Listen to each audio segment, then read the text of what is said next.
யோவான் 16ஆம் அதிகாரம் 24ஆம் வசனம். நான் வாசிக்கிறேன். நிறைய வசனங்கள் இருக்கிறதுனால நீங்க ஒன்றும் எடுக்க வேணாம். நீங்க சொல்றது கவனிங்க. வேகமா எடுக்கணும். அதனால நான் வேகமா போற நேரம் இல்லாததுனால யோவான் 16ஆம் அதிகாரம் 24ஆம் வசனம். இதுவரைக்கும் ஆண்டவர் ஆராதனை வேளையில சொன்ன அதே வார்த்தையை மறுபடியும் ரிப்பீட் பண்றாரு. கவனிங்க, நல்லா கவனிங்க. வசனத்தை நல்லா கவனிங்க. இதுவரைக்கும் நீங்கள் என் நாமத்தினாலே ஒன்றும் கேட்கவில்லை. கேளுங்கள், அப்பொழுது உங்கள் சந்தோஷம் நிறைவாய் இருக்கும்படி பெற்றுக்கொள்வீர்கள். அல்லேலூயா. இதுவரைக்கும் நீங்கள் என் நாமத்தினாலே ஒன்றும் கேட்கவில்லை. கேளுங்கள், அப்பொழுது உங்கள் சந்தோஷம் நிறைவாய் இருக்கும்படி பெற்றுக்கொள்வீர்கள். ஆமென். அப்போ ஆண்டவரிடத்திலே நாம் கேட்கும் பொழுது தேவன் அதை நமக்கு கொடுப்பதற்கு அவர் போதுமானவராய் இருக்கிறார். அவர் உண்மை உள்ளவராய் இருக்கிறார். ஏன்னா வேதம் சும்மா எந்த காரியத்தையும் சொல்லுவதில்லை. இதை மனிதர்கள் தான் எழுதினாங்க. இது மனிதர்கள் தான் எழுதினார்கள். ஆனால் தேவ ஆவியினாலே ஏவப்பட்டு எழுதினார்கள். ஆமென். தேவன் தான் அவர்களுக்கு என்ன பண்ணாரு? ஒரு உணர்வுள்ள இருதயத்தை கொடுத்து வார்த்தையின் மூலமாக அவரோடு கூட இடைப்பட்டு வசனத்தை எழுதும்படியாக, இந்த வார்த்தைகளை எழுதும்படியாக தேவன் அவர்களுக்கு அனுக்கிரகம் செய்திருக்கிறார். ஆமென். அப்போ தேவன் உங்களுக்கு சொல்ற வார்த்தை என்ன அப்படின்னு சொன்னா, நீங்க இது வரைக்கும் என்கிட்ட ஒண்ணுமே கேட்கல அப்படின்னா என்ன அர்த்தம் அப்படின்னு சொன்னா, தேவனிடத்துல நம்ம ஜெபமே பண்ணல. அல்லேலூயா, அல்லேலூயா. அப்போ ஜெபமே பண்ணல அப்படின்னு சொன்னா ஆவியானவர்னால நமக்கு எதுவும் கொடுக்க முடியாது. அழுத பிள்ளை தான் என்ன பண்ணும் சொல்லுங்க? பால் குடிக்கும். அது பாட்டுல தூங்கிட்டே இருந்துச்சுன்னா என்ன பண்ணுவாங்க? சரி, குழந்தை நல்லா புஷ்டியா இருக்கு போல இருக்கு, பசிலாம் இல்லை அப்படின்னு என்ன பண்ணுவாங்க? நல்லா தாளாட்டிக்கிட்டே இருப்பாங்க. அப்போ தேவனிடத்துல கேட்கும் பொழுது நீங்கள் உங்கள் சந்தோஷம் நிறைவா இருக்கும்படியாக பெற்றுக்கொள்வீங்க. ஆமென். அல்லேலூயா. சரி, வசனத்துக்குள்ளாக போகிறேன். அதே யோவான்ல 17ஆம் அதிகாரம் 3ஆம் வசனத்தை வாசிக்கிறேன். நல்லா கவனிங்க. ஒன்றான மெய் தேவனாகிய உம்மையும் நீர் அனுப்பினவராகிய இயேசு கிறிஸ்துவையும் அறிவதே நித்திய ஜீவன். ஒன்றான மெய் தேவனாகிய உம்மையும் நீர் அனுப்பினவராகிய இயேசு கிறிஸ்துவையும் அறிவதே நித்திய ஜீவன். பிதாவையும் இயேசு கிறிஸ்துவையும் பரிசுத்த ஆவியானவரையும் குறித்து நமக்கு ஒரு அறிவு வேணும். நான் அநேக முறை சொல்லுவது உண்டு, தேவனை அறிகிற அறிவு அப்படின்னு சொல்லி என்னன்னு கேட்டா, சங்கீதம் 138:8 சங்கீதக்காரனாகிய தாவீது சொல்லியிருக்கிறார், கர்த்தர் எனக்காக யாவையும் செய்து முடிப்பார். ஆமென். அப்போ ஆண்டவர் நமக்காக செய்து முடிப்பார், எல்லாவற்றையும் செய்து முடிப்பார் அப்படின்னு சொல்றதுதான் தேவனை அறிகிற அறிவு. தேவன் நமக்கு எல்லாவற்றையும் செய்ய போதுமானவர். அல்லேலூயா, அல்லேலூயா. ஆனா தேவனுடைய ஆழங்களை சும்மா வெளிப்படையா நிறைய பேர் சொல்லுவாங்க, நீங்க எனக்கு எல்லாம் கொடுப்பீங்க அப்படின்னு சொல்லி. ஆனா தேவனை இன்னும் அதிகமாய் நம்ம அறிந்து கொள்ளும் பொழுது, தேவனுடைய ஆளுகையை, தேவனுடைய ஆழத்தை நாம் அறிந்து கொள்ளும் பொழுது, தேவனிடத்துல நாம் இன்னும் நெருக்கம் அடைவதற்கு நமக்கு அது உதவியா இருக்கும். ஆமென். அல்லேலூயா. அப்ப தேவனை அறிகிற அறிவு தான் நம்மை நித்திய ஜீவனுக்கு நேராக வழி நடத்தும். ரெண்டாவது பார்த்தீங்க அப்படின்னு சொன்னா, நம்ம தேவனை அதிகமாய் அறிந்து கொள்வதனாலதான் ஆசீர்வாதத்தின் ஊற்று நமக்குள்ளாக உண்டாகும். தேவனை அதிகமாய் நம்ம கிட்டி சேர முடியும். அல்லேலூயா. இந்த தேவனை நம்ம எப்படி அறிந்து கொள்வது? ஒரே வார்த்தையில சொல்லணும் அப்படின்னு சொன்னா, வேத வசனத்தை அதிகமாய் வாசிக்க வேண்டும். ஆமென். அல்லேலூயா. தினமும் ரெகுலரா வேத வாசிப்புக்குன்னு டைம் ஒதுக்குதுங்க. எப்படி ஜெபத்திற்கு, ஆண்டவற்ற விண்ணப்பத்துக்கு நிறைய டைம் ஒதுக்குவோம் நம்ம. இதை தாங்க ஆண்டவரே, அதை தாங்க ஆண்டவரே, அதை தாங்க ஆண்டவரே. ஆனா வேத வசனத்திற்கு நம்ம என்ன பண்ணுவது இல்லை, நேரம் ஒதுக்குவது இல்லை. நான் சொல்லுகிறேன், வேத வசனம் தான் உங்க வாழ்க்கையில உங்களை மறுரூபப்படுத்தும். அந்த மறுரூபத்தின் அனுபவம் உங்களை ஆசீர்வாதத்திற்கு நேராக வழி நடத்தும். இந்த வார்த்தை உங்க வாழ்க்கையில நிறைவேறணும் அப்படின்னு சொன்னா, கேளுங்கள், உங்கள் சந்தோஷம் நிறைவா இருக்கும்படி நீங்கள் பெற்றுக்கொள்ள வேணும் அப்படின்னு சொன்னா, வேத வசனத்தை அதிகமாய் வாசிக்கணும். தேவனை அறிவிலை வளர்வதற்கு ஏற்றவாறு நம்ம அதை தியானம் பண்ணணும். இந்த மாடை பார்த்துருக்கீங்களா? என்ன பண்ணும்?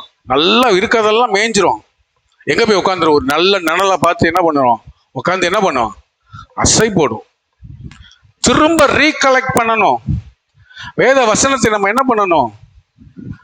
தியானிக்கணும். என்ன சொல்லுகிறது? ஒரு வசனம் நமக்கு புரியலையா, அதோட முன்பின் வசனங்களை வாசிச்சு பார்க்கணும். அதுவும் புரியலையா, அதிகாரத்தை முழுவதும் வாசிக்கணும். அந்த அதிகாரமும் புரியலையா, அந்த புக்கையே முழுவதும் வாசிக்கணும். இந்த யோவான் என்ன சொல்ல வருகிறார் நம்மிடத்துல? தேவனை குறித்து நமக்கு என்ன சொல்லி கொடுக்க வருகிறார்?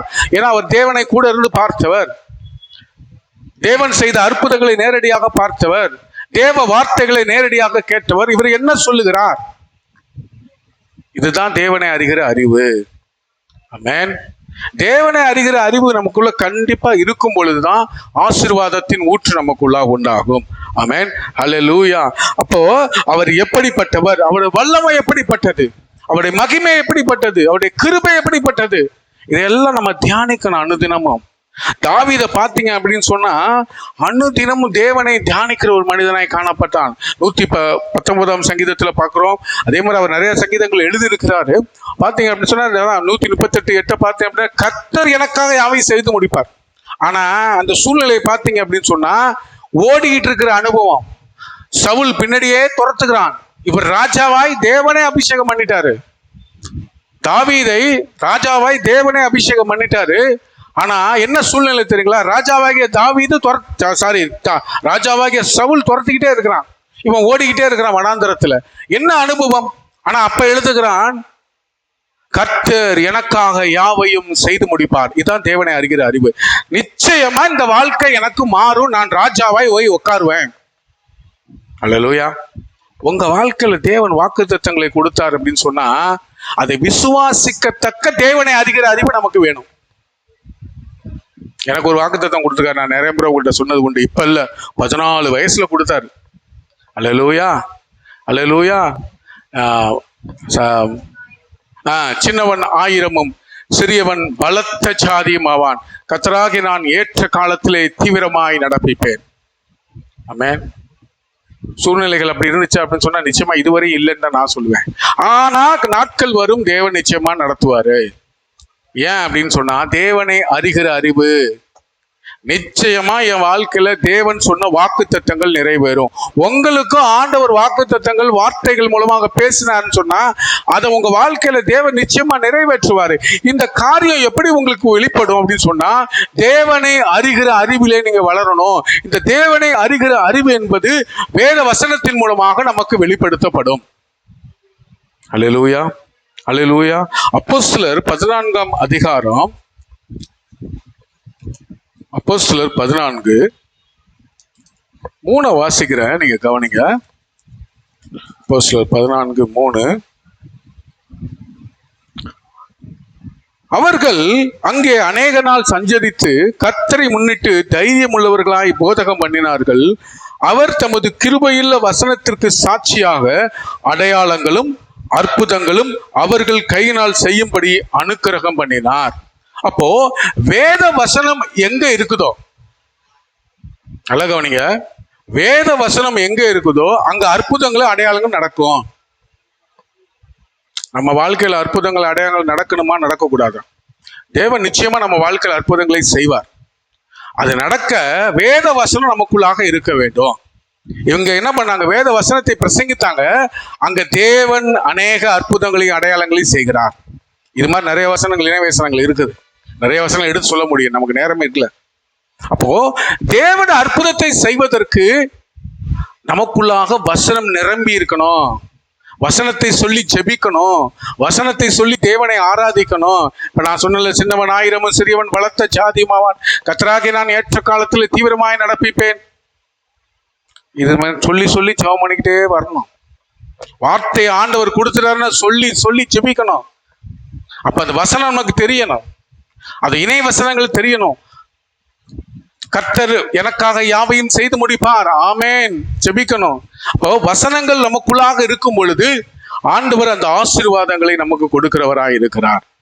அல்லேலூயா, அல்லேலூயா. அடுத்ததாக பார்த்தோம் அப்படின்னு சொன்னா, பரிசுத்தத்தை ஆண்டவர் நமக்கு கொடுக்க வேணும். இந்த பரிசுத்தம் எப்படி உண்டாகும் அப்படின்னு சொன்னா, வேத வசனத்தின் மூலமாக உண்டாகும். யோவான் 17:17 பார்த்தோம் அப்படின்னு சொன்னா,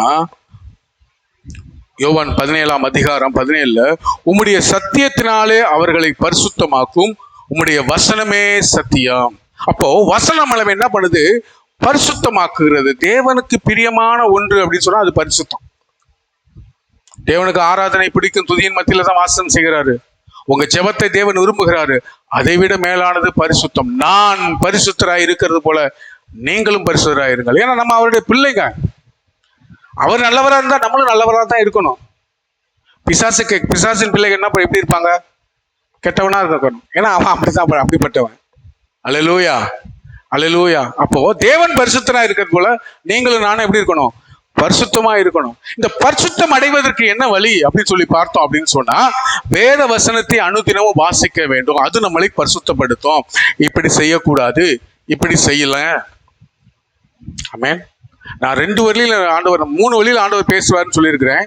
முதலாவது வழி வேதத்தின் மூலமாக தான் ரொம்ப அதிகமா பேசுவார் தேவன். 2வது ஊழியக்காரர் அப்புறம் முகமுகமாய் பேசுகிற அனுபவம். வேத வசனம் தான் தினமும் நம்மளோடு கூட பேசுகிறதா இருக்கிறது. அது நம்மளை நேர்த்தியான பாதையில நடத்தும். இருளின் பாதையில நீங்க போனாலும் அது நமக்கு வெளிச்சமாக இருக்கும்.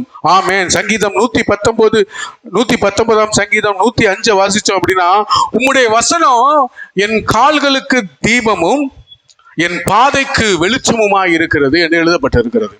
அப்ப வசனம் தான் எப்படி இருக்குது? நமக்கு எப்படி இருக்குது? வெளிச்சமா இருக்குது.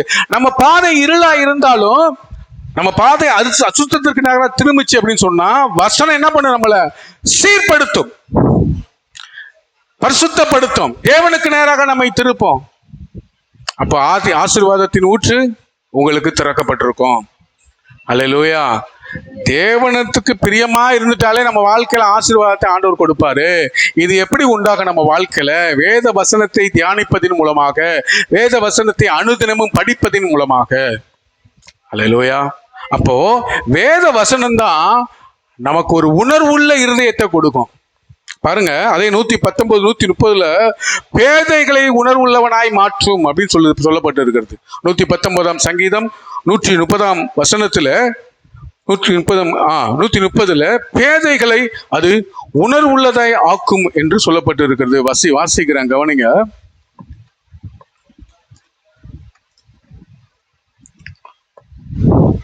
உம்முடைய வசனத்தின் பிரசித்தம் வெளிச்சம் தந்து பேதைகளை உணர்வுள்ளவனா ஆக்கும். அப்ப என்ன பண்ணுது? நம்ம எப்படி இருக்கோம்? மண்டையில மசாலா இல்லாம இருந்தாலும் சரி, அல்லேலூயா, அறிவு இல்லாம இருந்தாலும் சரி, ஞானம் இல்லாமல் இருந்தாலும் சரி, நம்ம வேத வசனத்தை வாசிக்கும் பொழுது அது நமக்கு என்ன பண்ணும்? காரியங்களை வெளிப்படுத்தும். இது செய்வது தவறு, இப்படி செய்யக்கூடாது, அந்த உணர்வை நமக்கு கொடுக்கும். நம்ம என்ன பண்ணுவோம்? ஞானியா மாற்றும். கர்த்தருக்கு பயப்படுதலே ஞானத்தின் ஆரம்பம். கர்த்தருக்கு பயப்பட்டோம் அப்படின்னு சொன்னா நம்ம என்ன பண்ணுவோம்? கர்த்தருடைய வார்த்தைக்கு அப்படியே கீழ்ப்படுவோம். அல்லேலூயா, அல்லேலூயா. கர்த்தருக்கு வார்த்தைக்கு கீழ்ப்படிந்தோம் அப்படின்னு சொன்னா நம்ம என்ன பண்ணுவோம்? நம்ம அப்படியே பேதைய, நம்ம அறிவு இல்லாமல் இருந்தாலும் சரி, ஞானம் இல்லாமல் இருந்தாலும் சரி, செய்கிற காரியம் சில வேளை நினைப்போம், இந்த காரியத்தை நம்ம இப்படி செஞ்சிருக்க கூடாது. ஞாபகம் இருக்கா உங்களுக்கு? இப்படி செஞ்சிருக்க கூடாது, இது இப்படி செஞ்சிருந்தா நல்லா இருந்திருக்கும், முடிஞ்ச போயிருக்கும். ஆனா முடியறதுக்கு முன்பாகவே ஆண்டவர் என்ன பண்ணுவாரு? அந்த உணர்வை நமக்கு கொடுப்பாரு. எப்போ? வேத வசனத்தை நம்ம தியானிக்கும் பொழுது, வேத வசனத்தை ரெகுலரா படிக்கும் பொழுது ஞானத்தை ஆண்டவர் நமக்கு கொடுப்பாரு. அல்லேலூயா, அல்லேலூயா. அதனால எப்பொழுதும் வேத வசனத்தை தியானிக்கிறவர்களாய், வாசிக்கிறவர்களாய் நாம் காணப்பட வேண்டும். பாருங்க, அப்போஸ்தலர் 17ஆம் அதிகாரம், அப்போஸ்தலர் 17:11 வாசிக்கிறேன், கவனிங்க.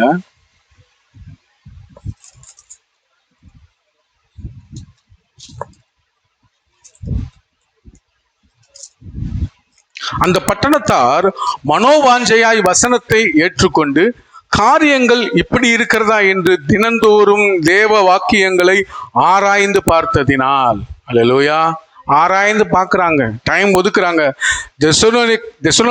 தெசலோனிக்கேவில் உள்ளவர்களை பார்க்கிலும் நற்குணசாலிகளாக இருந்தார்கள். எல்லா பெண்களும் நற்குணசாலிகளாக இருக்கணும்.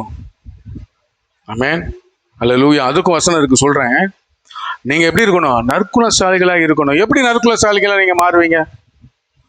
உங்க ஆலோசனைய முதலாவது உங்க கணவர் ஏற்றுக்கொள்ளணும். உன்னை பத்தி எனக்கு தெரியாதா, உனக்கு மண்டையில மசாலாவே இருக்காது அப்படின்னு சொல்லக்கூடாது. நீ சொன்னா சரியா இருக்கும். கையை உயர்த்தி ஆமைன்னு சொல்லுங்க, வேண்டாமா? அல்லேலூயா, அல்லேலூயா. அப்போ வசனத்தை ஏற்றுக்கொள்ளணும், படிக்கிற வசனத்தை ஏற்றுக்கொள்ளணும். அதை குறித்து தியானிக்கும் பொழுது அது நம்மளை என்ன பண்ணும்? உணர்வுள்ளவனாய் மாற்றி நற்குணசாலியா நம்மளை மாற்றும். அந்த நற்குணம் நமக்கு ஞானத்தை கொடுக்கும். இந்த ஞானத்தினாலே நம்ம என்ன பண்ணுவாங்க? எல்லாரும் நம்ம வார்த்தைக்கு கேட்பாங்க. அல்லேலூயா. முதலாவது உங்க குடும்பம் கேட்கணும், அப்புறம் உங்க சுற்றத்தார் கேட்கணும். அவன் சொன்னா சரியா இருக்கும்பா, அவன் சொன்னா சரியா இருக்கும். அல்லேலூயா. இது எப்படி கொடுக்கப்படும்? இந்த ஞானம் எப்படி கொடுக்கப்படும்? வேத வசனத்தை நீங்க வாசிச்சீங்க அப்படின்னு சொன்னா இதுக்கு எல்லா இடத்துலயும் இந்த வேதத்திற்கு பதில் உண்டு. இன்னொரு வார்த்தையும் சொல்லிடுறேன், தேவ வசனத்தை மட்டும் அசட்டை பண்ணக்கூடாது. தேவ வார்த்தையை கீழ்ப்படியாம அசட்டை பண்ணக்கூடாது. அது பெரிய பாவத்திற்குள்ளாக நம்மை கொண்டு போய் விட்டுடும். தேவனை விட்டு நமக்கு தேவனுக்கு பெரிய பிரிவினை உண்டாக்கும். நான் சொன்னேன், அநேகர் இந்த சபைக்கு வந்துட்டு பின்மாற்றம் அடைந்து போயிருக்கிறாங்க அப்படின்னு. தேவ வசனத்தை விட்டதுனால தான், வசனத்தை கேட்பதை விட்டதுனால தான் அவங்க வாழ்க்கையில பாவம் உண்டானது. பாவம் உண்டானது நிமித்தம் என்ன பண்ணாங்க? தேவனை விட்டு விலகி போயிட்டாங்க. அல்லேலூயா. நம்ம வார்த்தையை மட்டும் அசட்டை பண்ணக்கூடாது. தேவ வார்த்தையை அசட்டை பண்ணக்கூடாது. சபையை அசட்டை பண்ணக்கூடாது. தேவன் அதை பார்த்துக்கிட்டே இருப்பாரு. உங்க காணிக்கையை தேவன் அங்கீகரிக்கணும். உங்க ஆராதனையை தேவன் அங்கீகரிக்கணும். அல்லேலூயா, அல்லேலூயா. தேவன் அங்கீகரித்தால் மாத்திரம்தான் உங்க வாழ்க்கையில உயர்வு. ஆபேல் காணிக்கை தேவன் என்ன பண்ணாரு? ஆபேல் ஆராதனை தேவன் என்ன பண்ணாரு? அங்கீகரித்தார். காயினோட அங்கீகரிக்கல. ஏன்னா அவன் ஏனோதானோன்னு கொண்டு வந்து கொடுத்தான். நம்ம ஆராதனை ஏனோதானோன்னு இருக்கக்கூடாது. ஆவியோடு உண்மையோடு முழு பலத்தோடும் தேவனை ஆராதிக்கணும். அதே போலதான் வேத வசனத்தை அப்படித்தான் தியானிக்கணும்.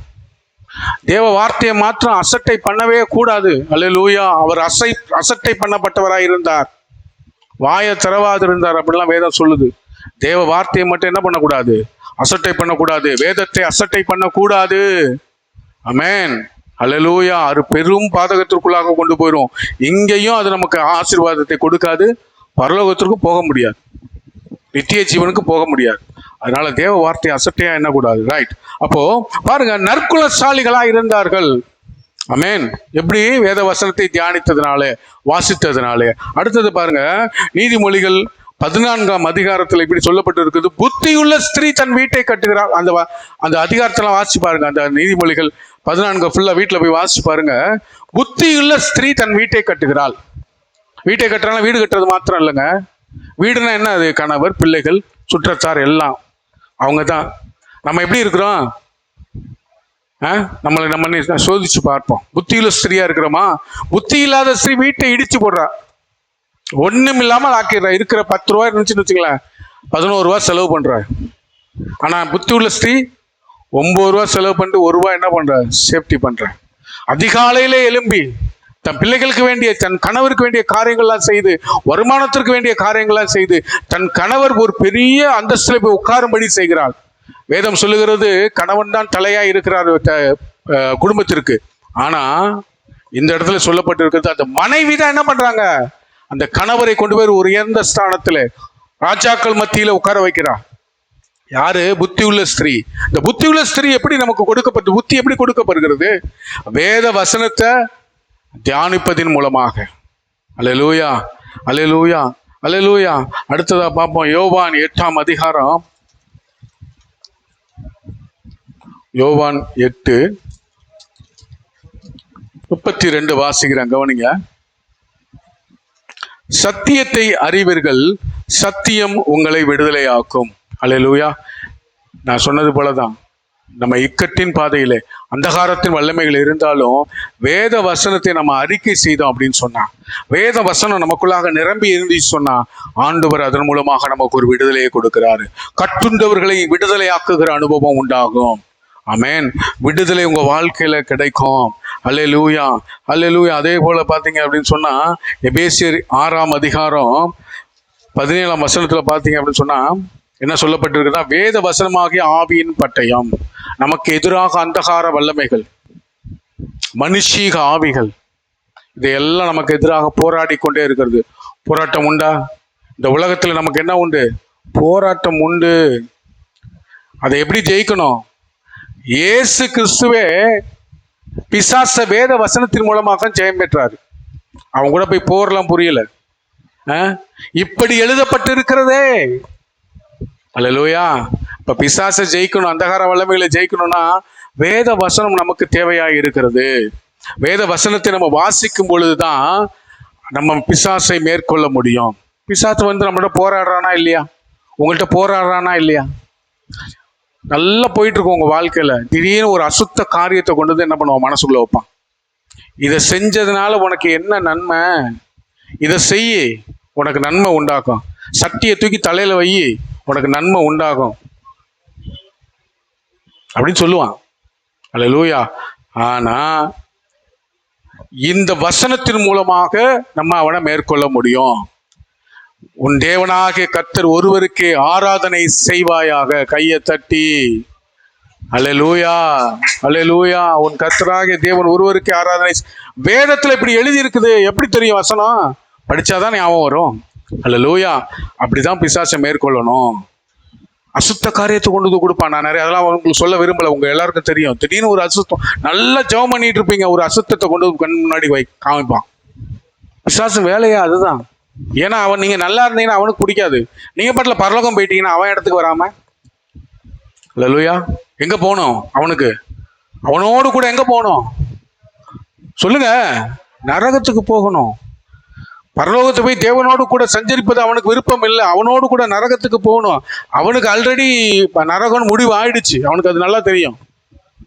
ஆனா உங்களுக்கும் எனக்கும் என்ன பண்ணுவது? இந்த உலகத்துல தான் என்ன பண்ண போறோம்? நம்ம முடிவு பண்ண போறோம், நம்ம எங்க போய் வாழ போறோம் அப்படின்னு சொல்லிட்டு. என்னப்பா? அதனால தேவனுக்கு பிரியமானதை செய்யணும் அப்படின்னு சொன்னா வேத வசனம் நன்றாய் தெரிந்திருக்கணும். வேத வசனத்தை அனுதினமும் ரெகுலராய் வாசிக்கிறவர்களாய் காணப்பட வேண்டும். கடைசியா ஒன்ன சொல்லி முடிக்கிறேன். சங்கீதம் 119:65 வாசிச்சோம் அப்படின்னு சொன்னா, 119:65 நான் வாசிக்கிறேன் பாருங்க. கர்த்தாவே, உமது வசனத்தின்படி உமது அடியானை நன்றாய் நடத்தினீர். அல்லேலூயா. வேத வசனத்துல என்னென்ன ஆசீர்வாதங்கள்லாம் இருக்கோ அதையெல்லாம் ஆண்டவர் நமக்கு கொடுப்பார். கையை உயர்த்தி ஆமைன்னு சொல்லுங்க. ஏன் அப்படின்னு சொன்னா, அந்த வேத வசனத்தை நம்ம அறிக்கை செஞ்சுட்டே இருப்போம். சின்னவன் ஆயிரமும் சிறியவன் பலத்த சாதியுமாவான், கர்த்தராகிய நான் ஏற்ற காலத்தில் தீவிரமாய் நடப்பேன். ஆண்டவர் எனக்கு கொடுத்த வாக்குத்தத்தம், ஆண்டவரே இந்த வாக்குத்தத்தை வாழ்க்கையில நிறைவேறட்டும். நிறைவேற்றுவாரா? அல்லேலூயா. அப்போ வேத வசனத்தை நம்ம வாசிச்சுட்டே இருக்கும் பொழுதுதான் இங்க உள்ள ஆசீர்வாதங்களை நம்ம பெற்றுக்கொள்ள முடியும். கேளுங்கள், ஆமென், கேளுங்கள், உங்கள் சந்தோஷம் நிறைவாக இருக்கும்படி பெற்றுக்கொள்ளுங்க. வேத வசனத்தை அனுதினமும் ரெகுலரா வாசிக்கணும். அல்லேலூயா. இன்னொரு வசனம் சொல்லிடுறேன். சங்கீதம் 119:97 ஒரு வேதத்தில் நான் எவ்வளவு பிரியமா இருக்கிறேன், நாள் முழுவதும் என் தியானம். இவர் யார் தெரியுங்களா? ராஜாங்க. இஸ்ரவேலுக்கு, சமஸ்த இஸ்ரவேலுக்கு ராஜா. கோடான கோடி பேர் இருக்கிறாங்க, இவர் ராஜா. ஆனா இவர் என்ன சொல்றாரு? நான் நாள் முழுவதும் தியானிக்கிறேன். அப்ப நமக்கெல்லாம் என்ன பண்ண நேரமே இல்லைல்ல? நம்ம சொல்ற காரியம் நேரம் இல்லை. அல்லேலூயா. வேத வசனத்தை நம்ம என்ன பண்ணணும்? படிக்கிறோமா? காலையில படிக்கிறோம், வேலை பார்த்துக்கிட்டே இருக்கும்போது என்ன பண்ணணும்? அசை போடணும், தியானிக்கணும். மேன், அப்படி தியானிச்சு பாருங்க, உங்க வாழ்க்கையில தேவன் அற்புதத்தை செய்வார். அல்லேலூயா. சொல்லப்பட்ட வார்த்தை உங்க வாழ்க்கையில் நிறைவேறும். கேளுங்கள், உங்கள் சந்தோஷம் நிறைவா இருக்கும்படி, உங்களுடைய ஆசீர்வாதங்களின் ஊற்று திறக்கப்படும்படியாக நீங்க அதை பெற்றுக்கொள்வீங்க. ஆமென். அல்லேலூயா. அப்படியே